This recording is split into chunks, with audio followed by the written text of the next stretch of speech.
Con la reconocida Revolución Verde, los ecosistemas, o mejor dicho, los agroecosistemas, tendieron a simplificarse, por lo cual su diversidad biológica se vio disminuida. Esto fue consecuencia del mayor uso de insumos, sumado a la escasa rotación de cultivos. En aquellos tiempos se podían obtener, con esta Revolución Verde y con esta tecnología de insumos, podían obtenerse rendimientos altos.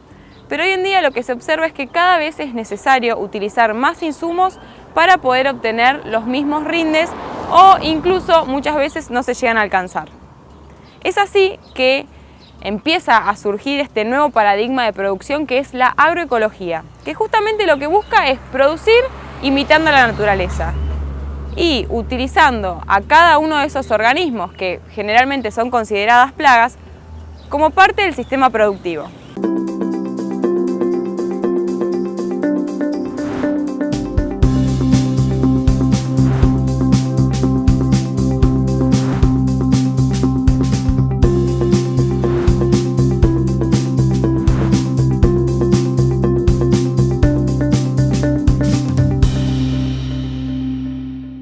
Marcos Murcia es ingeniero agrónomo y docente de la Universidad Nacional de La Pampa. Y producto de la observación y de compartir su experiencia como agrónomo y con la huerta que tenía en su propia casa, creó este proyecto que es denominado Crear Sustentable. A través de esta cuenta de Instagram y de YouTube, Marcos sube generalmente videos explicativos sobre cómo tener una huerta en casa y qué técnicas aplicar para que nuestra huerta sea productiva. Quiero contarles resumido de qué se trata mi nuevo canal Crear Sustentable. Videos cortos de huerta, de biodiversidad, de lombricompostaje, de medio ambiente, de arbolado urbano y de todas cosas que vayan surgiendo y que sean de interés y podamos transmitirlo e intercambiarlo. Bueno, la idea es esa, es utilizar las herramientas digitales, o sea, todo lo que es las redes para llegar a más público, pero a su vez la experiencia personal, que eso lo recomiendo porque es muy lindo, lo que implica compartir lo que uno sabe, pero además nutrirse de ese intercambio de conocimiento. Entonces empezás a hablar con uno, con otro, con otra, y realmente hay mucha gente trabajando suelta, digamos, y eso tiene que fluir, porque además es una cuestión ideológica también. El conocimiento no es propiedad de uno, sino que se construye, fluye, se vuelve a reproblematizar con eso, y tiene mucho que ver también con el rol que tenemos nosotros como docentes universitarios, docentes, investigadores, extensionistas, es todo ese término, porque además tiene mucho que ver con lo que investigamos, con lo que hacemos, que es la generación permanente de conocimiento, pero también cómo eso sirve y se nutre y vuelve a fluir con el vínculo con la sociedad, porque si no, en definitiva, la universidad no es solamente una máquina de producir profesionales. La lógica con la que nosotros estamos, yo soy egresado también de esta facultad, soy ingeniero agrónomo, egresado de esta facultad de agronomía. Y la lógica es, bueno, vengo, me llevo mi título, no. La lógica es completamente distinta. Es una formación integral de un ciudadano, de una persona. Entonces, por eso, que lo que uno hace tiene un impacto y también de la observación poder hacer algo. Porque muchas veces estamos con que lo que otro hace, ¿viste? Otro hizo un trabajo, investigó, pero yo quiero probar. A ver, ¿esta planta realmente va a la sombra? ¿Realmente si le echo mucha agua se pudre? Bueno, como volver un poco a las raíces y desde ese juego se aprende. Y intercambiando con otros, por ahí te acortan camino. Entonces, Crear Sustentable es más, es un proyecto educativo y es más, yo diría, comunitario, porque lo que ahí se vuelca muchas veces ni siquiera es lo que yo estoy viendo, sino lo que, che, me interesa esto, entonces digo, bueno, hago un videito de cómo mejorar el lombricompuesto en casa, por poner un ejemplo, algo que tuvo mucha repercusión y mucho boom. Asociado a la cantidad de residuos que se generan permanentemente, entonces empezar a ver, acá nosotros tenemos una compostera, por ejemplo, comunitaria, que lo compartimos en la oficina. Empezar a ver todo lo que generamos como residuo, no como un residuo, sino como un recurso. Desde esa inquietud y desde esa lógica empezás a ver todo como un recurso. Ya los palitos estos que caen de los árboles no lo ves como basura, sino como, si lo chipeás, como corteza que puede ser utilizada para sustrato para las plantas. Si lo quemás, bueno, para lo que sea, para cocinar, para hacer fuego, lo que sea. Y así todo. O sea, y bueno, está todo asociado. Y me concentré en eso porque además lo hago hace mucho tiempo y en los domicilios, en las casas de cualquiera, es lo que más se genera. Casi un 50% del volumen y del peso de los residuos que generamos en nuestras casas es material orgánico que solamente con que esté en contacto con el suelo y con algunas condiciones mínimas se transforma. Y eso está engrosando basurales a cielo abierto de todas las ciudades, porque hasta pueblos chicos de La Pampa hoy tienen un problema serio con la basura. Entonces es como que el planeta nos está diciendo, paremos un poco, o sea, desde hace mucho, no de ahora.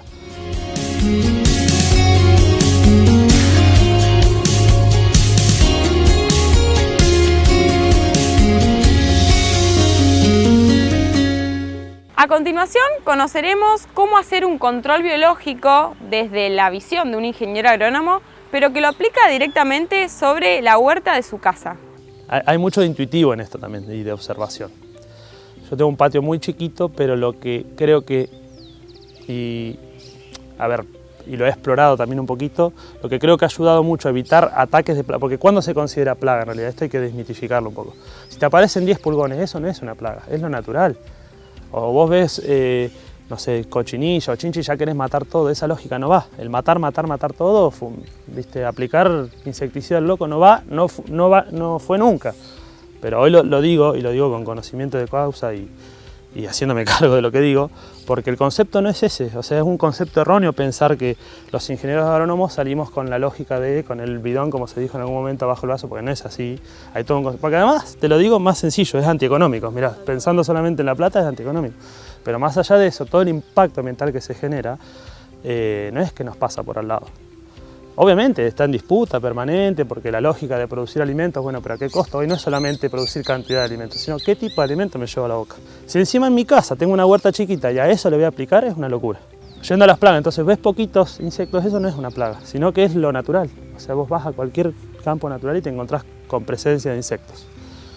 El problema es cuando no se autorregula eso, o sea, cuando una de esta presencia de insectos se transforma en colonia, o sea, y tenés una planta invadida de pulgones. Yo lo primero que hago es ir viendo cómo evoluciona. Tengo, en ese espacio el otro día conté, hice un listado, tengo más de 77 especies de plantas diferentes.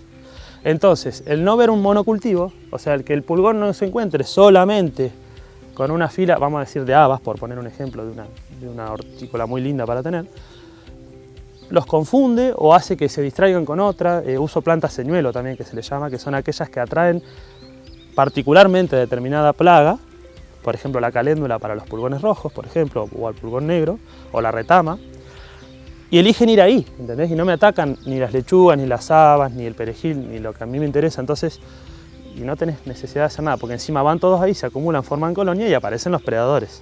Predadores o parasitoides, lo que sea, pero los que hacen control biológico tiene un concepto, te lo recontra resumo, pero tiene que ver con, a partir de la observación de la naturaleza, de ver cuáles son los predadores, los parasitoides, o sea, los que se encargan de controlar las poblaciones plagas, llevarlo uno a su propia producción o a su propio entorno. Entonces, por ejemplo, lo que habrás visto hace poquito, un video que subí de la recolección de vaquitas de San Antonio, porque la vaquita de San Antonio, y sobre todo las larvas, es un coleóptero muy conocido, muy común, que lo encontramos en todos lados. Hiberna, pasa el invierno en las cortezas, como adulto en las cortezas de los árboles o en el interior de los edificios para pasar el frío, en pequeñas colonias de 20. Pero cuando empiezan los primeros calores, salen, o sea, vuelan, explotan y a reproducirse. Esos huevos después eclosionan, salen las larvitas y las larvas, que son como cocodrilitos en miniatura, son voraces y se devoran todos los pulgones que encuentran, las plagas. Entonces, de esa forma, intercalando también lo que son leguminosas con gramíneas, acá hay un pequeño conocimiento, pero bueno, eso, o sea, apostar a la biodiversidad en pequeña escala. Por ejemplo, tengo todo, en vez de tener tapial, paredón, tengo todo con alambrados, acordado con los vecinos, y hay cerco vivo. Entonces hay enredaderas y hay como 10 o 12 distintas enredaderas, o sea, no hay solamente libustrina. Entonces algunas dan flores, otras no, otras dan solamente hoja, otras florecen en determinada época del año. Por ejemplo, hay algunos benéficos, unos himenópteros muy chiquititos que si no les das de comer en el invierno néctar, se mueren o baja mucho la población. Entonces, por ejemplo, tener alisum, alguna rastrerita o alguna que, combinado con flores, combinado con frutos, es maravilloso.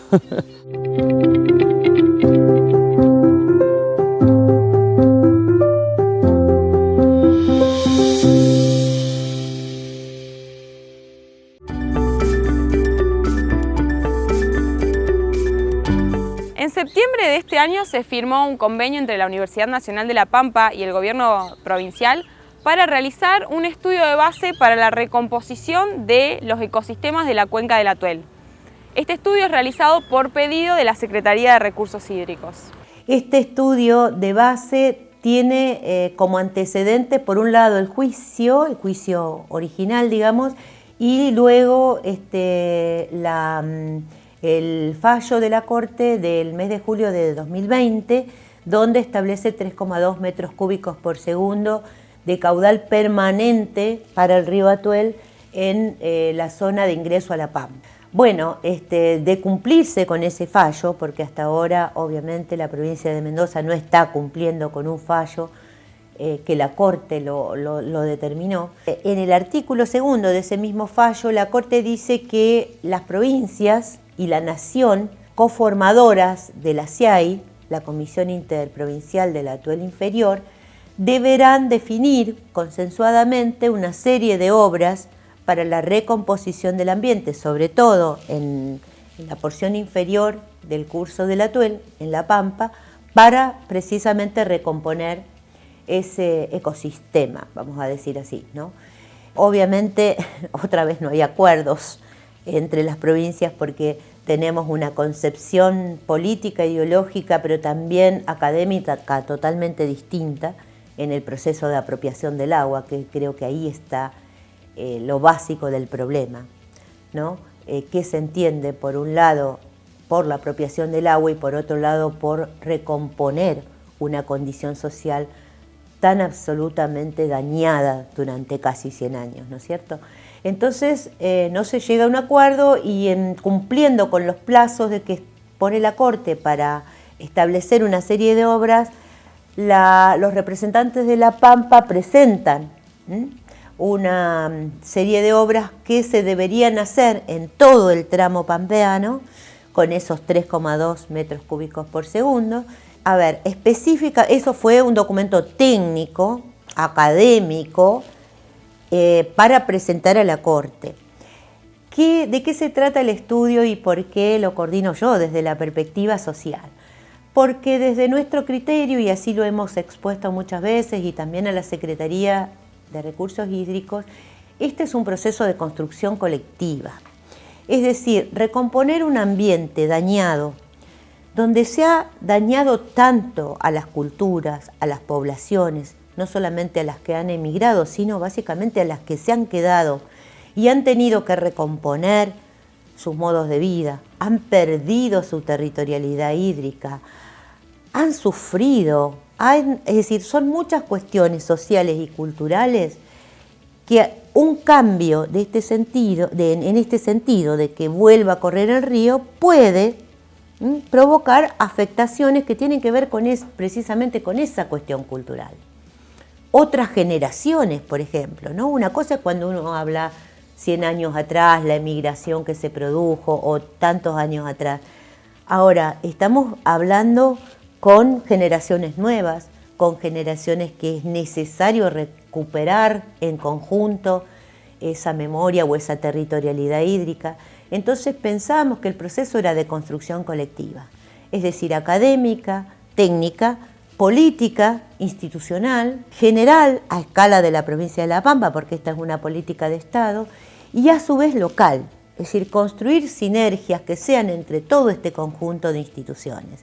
Y eso entonces se va a llevar adelante con este estudio, donde es un estudio puramente social, donde se va a hacer talleres participativos con los pobladores ribareños, con las localidades, para no solamente informarlos de toda la cuestión que se está realizando, sobre todos los trabajos que está realizando la CIAI para recomponer el ambiente, es decir, vamos a decirlo sencillamente, en qué parte el río corre encauzado, en qué parte se van a recomponer bañados, en qué parte tenemos reservas provinciales, como por ejemplo Ñochileico, que es una reserva que está ahí justo en la desembocadura del Atuel con el Salado, donde se pueden hacer, digamos, algunas otras obras aledañas como diques, como partidores, porque el río es una zona de bañado, entonces el río se abre, los dos ríos se abren en un montón de brazos, sobre todo en el sistema del Taico, en el que desemboca el Atuel con el Salado. Entonces hay que hacer un trabajo con la población, saber cómo se va a recomponer el ambiente, dónde había antiguos bañados que después desaparecieron, porque el ecosistema se tiene que recuperar, pero junto con los que viven allí, ¿no? Todo, permanentemente. ¿En qué los va a beneficiar? Entonces, esto que nosotros decimos pensar el futuro, este nuevo escenario futuro con bañados, con la flora y la fauna recompuesta, con nuevas formas de vida, otra vez vinculadas con el uso del río, que también estimulen otras cuestiones productivas. Nos parece un desafío interesantísimo porque, bueno, ahora estamos dejando atrás todo lo que sería el pasivo, la historia, lo que nos pasó, para pensar cómo nos vamos a poner a imaginar este futuro, pero a luchar por ese futuro. Me parece que de ahí parte también el compromiso de este estudio. Estamos como muy entusiasmadas porque el equipo es un equipo básicamente social, tiene a los referentes obviamente porque hay que recomponer, hay que, digamos, comunicar sobre toda la cuestión biológica, la cuestión hidrológica, pero somos básicamente social y tiene una parte el equipo de referentes locales. Y eso es interesantísimo para nosotros porque son personas de la comunidad, tanto de comunidades campesinas, pastoriles, referentes urbanos, referentes de la lucha, de las asambleas, referentes también desde la participación política, desde las comunidades de pueblos originarios. Entonces eso creo que es lo más interesante y es lo que abona el compromiso local más allá de todo el aporte más académico-técnico que podemos brindar nosotros desde la universidad. Pero los saberes comunitarios creo que para nosotros tienen un valor importantísimo porque son ellos, en realidad, los que nos enseñan a nosotros a interpretar las realidades de las vidas cotidianas.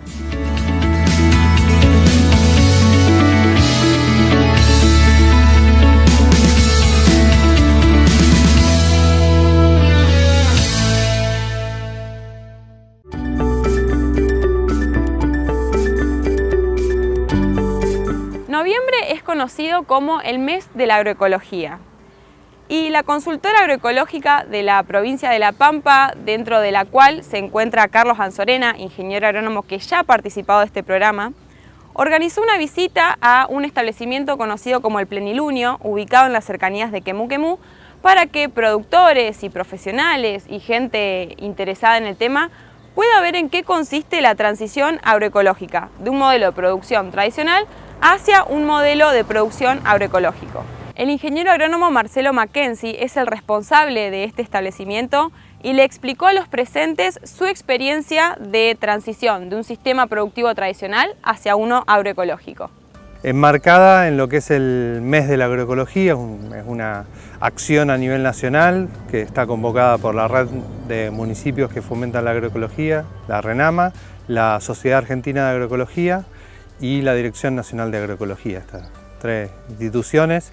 Además de las actividades, digamos, programadas por ellos, abrieron la agenda para que todos podamos, digamos, sumar nuestras actividades a esa agenda y ya hay planificadas más de 150 actividades a nivel nacional. Bueno, esto da un panorama, digamos, de cómo está creciendo la agroecología, la fuerza que está teniendo. Bueno, muchas actividades virtuales, pero también por suerte podemos volver a encontrarnos presencialmente y recorrer los campos, que bueno, es una de las actividades que nos gusta hacer, compartir lo que se viene haciendo, así que bueno, nos parecía importante que en La Pampa hubiera una parada, hubo dos, esta es la segunda, hubo en Pico también, el proyecto Plantar, y esta que están incluidos, digamos, dentro de la agenda del mes de la agroecología. Y bueno, también porque nada, se va sumando, se va juntando interés, hay consultas,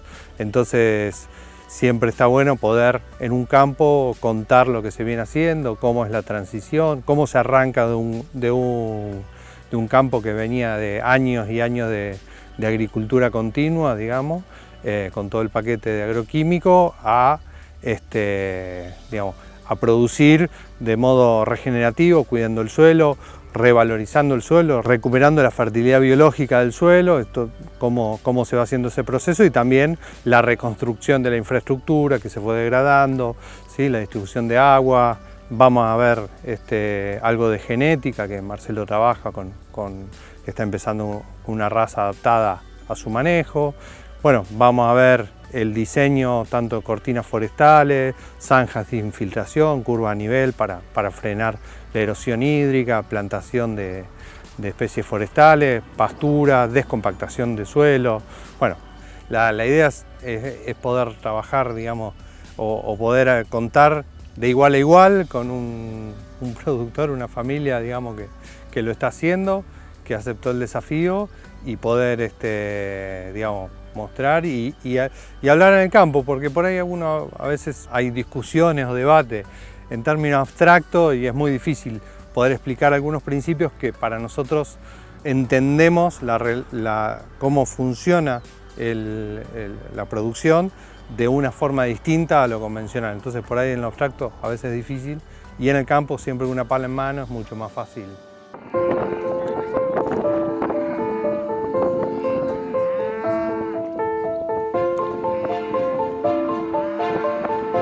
Tenemos un marco normativo, digamos, en la provincia de La Pampa que es muy bueno. Las leyes están escritas, bueno, falta echar a andar todo eso, y bueno, creemos que en este momento la experiencia que hemos ido, digamos, juntando, técnicos, productores, profesionales, investigadores, investigadoras, por supuesto, ¿no? Tiene que servir, digamos, que tiene que aprovecharse toda esa experiencia para impulsar para el crecimiento y para el fomento, que es lo que impulsa la ley, que es el fomento de la agroecología, y que esto se desarrolle, se expanda y crezca, porque es muy necesario, digamos, porque necesitamos básicamente producir de otra forma para poder quedarnos a vivir. Como creo que decíamos la otra vez, ¿no? Para poder producir en función de los recursos que nos brinda la tierra, que son un montón, pero si nosotros le sacamos más de lo que nos da, se agota, y bueno, ya tenemos, creo que, hartas evidencias de que eso ya está ocurriendo. Tenemos que cambiar, adaptarnos y bueno, y producir los alimentos, producir todos los bienes que necesitamos para vivir, por supuesto.